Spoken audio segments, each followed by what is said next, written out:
Olá pessoal, sejam bem-vindos ao Falando Agro. Hoje falaremos um pouco sobre a situação do mercado dos fertilizantes para a safra 2021.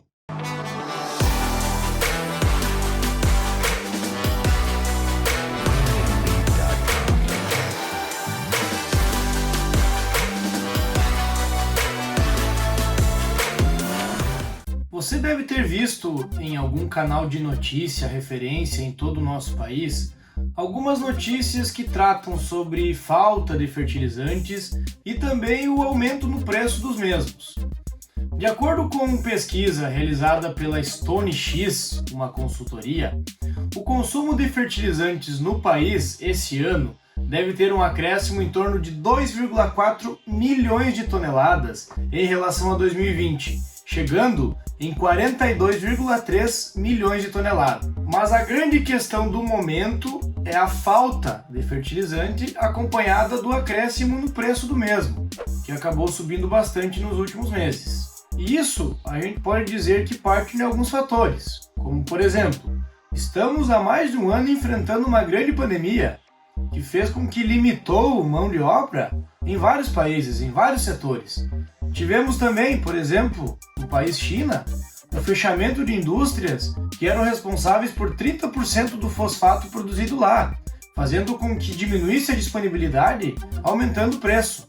Mas não é só isso, temos também algumas questões geopolíticas, como por exemplo, a interferência da crise sociopolítica na Bielorrússia, ou ainda o fechamento de algumas minas de potássio da Mosaic, no Canadá, o que fez com que faltasse esse ativo, fazendo com que todos os produtos com base nele tivessem um acréscimo de preço e falta de disponibilidade. Também segue em partida o aumento do consumo. Como as últimas safras trouxeram um rendimento muito bom, acompanhado de uma rentabilidade muito alta, vai se plantar mais cultivos para a colheita de grãos e, consequentemente, investir mais nesses cultivos, o que acarreta em um aumento no consumo do fertilizante. E falando da questão do preço, como comentamos alguns dias atrás, no boom que estamos tendo em todos os produtos do ramo agropecuário, principalmente nos grãos do ramo agrícola, isso muito em virtude da conversão real-dólar, que se tornou interessante para a nossa exportação desses grãos. Isso não é diferente quando tratamos da importação. Hoje, mais de 80% do fertilizante consumido no país é fruto de importação de outros países. 95% do potássio, 80% do nitrogênio e 65% do fósforo que é utilizado em nosso país é fruto da importação de outros países, o que faz com que essa conversão real-dólar seja benéfica quando falamos de exportação, faz com que a gente pague a conta na importação.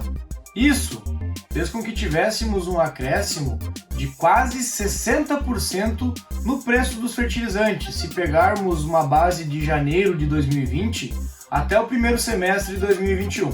Mas a caráter de curiosidade, como estamos falando de importação e exportação em real e dólar, de acordo com alguns dados de pesquisa, em 2010, uma tonelada de cloreto de potássio era comercializada na casa dos R$ 750 a tonelada, enquanto que um saco de soja de 60 quilos era comercializado na praça em torno de R$ 39. Logo, fazendo uma divisão, precisávamos de 19,2 sacos de 60 quilos de soja para comprar uma tonelada de cloreto de potássio. Já em 2019, 9 anos depois, essa mesma tonelada de cloreto de potássio estava girando na faixa de R$ 1.800, enquanto que a saca de 60 kg de soja estava sendo comercializada em torno de R$ 76, fazendo com que nós precisássemos de 23,6 sacas para comprar uma tonelada de cloreto de potássio. E agora, dias atuais, se pegarmos julho de 2021 como referência, quando há disponibilidade do cloreto de potássio, ele está sendo comercializado na casa dos R$ 2.900 a tonelada. E temos um preço médio da saca de soja nesse mês sendo comercializado a R$ 145 uma saca. Nessa divisão, a gente chega à necessidade de 20 sacas de soja para comprar 1 tonelada de cloreto de potássio. Vocês perceberam que nesses 11 anos de dados, onde é que a gente usou alguns comparativos, houve uma estabilidade na conversão entre o nosso produto, o grão exportado, e também o nosso fertilizante importado. Então a gente pode dizer que a gente segue um padrão. Por isso, pessoal, nós aqui do Falando Agro sempre indicamos para vocês que se faça uma correta análise de solo, para a partir disso a gente consiga fazer uma correta interpretação dos dados, para a gente realmente ver qual que é a necessidade do nosso solo e qual que é a necessidade da nossa cultura. Assim, nós vamos trabalhar somente com o necessário para aumentar a nossa expectativa de produção, fazendo com que sejamos mais assertivos nesse sentido, aumentando a nossa rentabilidade, utilizando o mesmo número de área que a gente está trabalhando atualmente.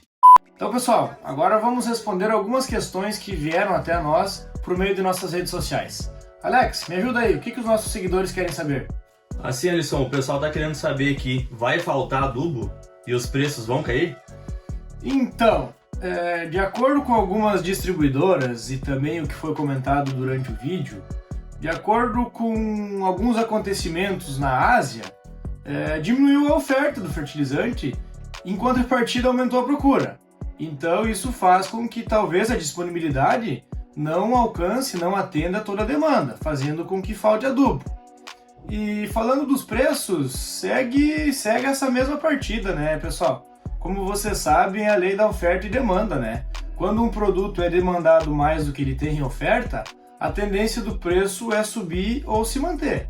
E a gente tem também a questão do dólar, que é algo que trouxe essa alta nos adubos, nos fertilizantes nos últimos meses e provavelmente vai se manter estável para os próximos meses. Então não há previsão de que os preços vão cair.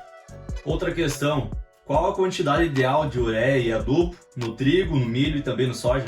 Isso é uma questão bem complicada de responder, né? Porque assim como a maioria das coisas na agricultura, não existe uma receita de bolo que traga um número X de quantidade de fertilizante que nós devemos colocar. Mas vamos lá, falando de soja, hoje nós temos uma questão muito benéfica, que é a fixação biológica de nitrogênio, ofertando esse nutriente para a planta nessa forma. Embora existam alguns estudos que dizem que a aplicação desse nutriente de forma mineral tem alguns resultados satisfatórios. Ao falar de soja, milho e trigo, a gente se baseia nas deficiências para fazer uma recomendação. Por isso, pessoal, que para ter correto a quantidade necessária de aplicação desses fertilizantes do nosso solo, é importante que se colete uma análise de solo da forma mais correta possível. A partir de nós termos análise de solo, nós vamos ter quais os dados de nitrogênio, fósforo, potássio e todos os nutrientes lá disponíveis. E então, pessoal, nós vamos fazer o uso desse livro aqui, o Manual de Adubação e Calagem, onde esse aqui é o que é utilizado nos estados do Rio Grande do Sul e Santa Catarina. Nós tendo os nossos dados de solo coletados na análise, interpretando-os, nós vamos saber quais os níveis de nutrientes do nosso solo, para a partir disso, de acordo com a cultura que nós formos semear e a expectativa de produção, fazer a correta indicação de quantos quilos de fertilizante precisamos colocar. O que acontece se aplicar a ureia sem umidade e também não houver chuvas? Vamos lá. Se aplicar a ureia, uma fonte de nitrogênio, com umidade, mas tiver pouca umidade, essa umidade for suficiente para dissolver a ureia, mas a partir disso ficar seco, vai acontecer o processo dessa ureia, esse nitrogênio se transformar em amônia. E essa amônia, ela é muito fácil volatizada, que faz com que a gente tenha grandes percas desse nutriente. Então é necessário que se tenha uma umidade constante, né? Existem alguns estudos com a utilização de inibidores de urease. Esses produtos fazem basicamente com que essa hidrólise, essa transformação seja mais lenta.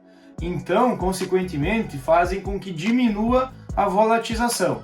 De acordo com estudos, a utilização ou não desses inibidores pode reduzir as percas em até 60%.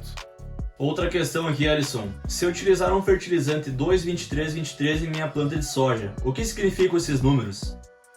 O 2,23,23 geralmente é a forma com que é representada as garantias de nutrientes desse seu fertilizante. Vamos lá, 2,23,23 é o NPK do fertilizante, nitrogênio, fósforo e potássio nessa ordem. O 2,23,23 vai significar que você está trabalhando com 2 kg de nitrogênio, 23 kg de fósforo e 23 kg de potássio a cada 100 kg do fertilizante que você estiver utilizando. Para isso, pessoal, é importante que a gente consulte algum profissional, que você consulte algum profissional, para a partir disso avaliar qual que é a necessidade do teu solo e da tua cultura. Para a partir disso, então, saber qual a quantidade desse fertilizante que vai ser o ideal para você colocar no seu solo e atingir as máximas expectativas de produção. Gostou do vídeo? Não se esquece de deixar o seu like e se inscrever no canal. E você, me diz, já garantiu o seu fertilizante para o próximo plantio de soja? Deixe nos comentários. Por hoje é isso, pessoal. Até mais. Tchau.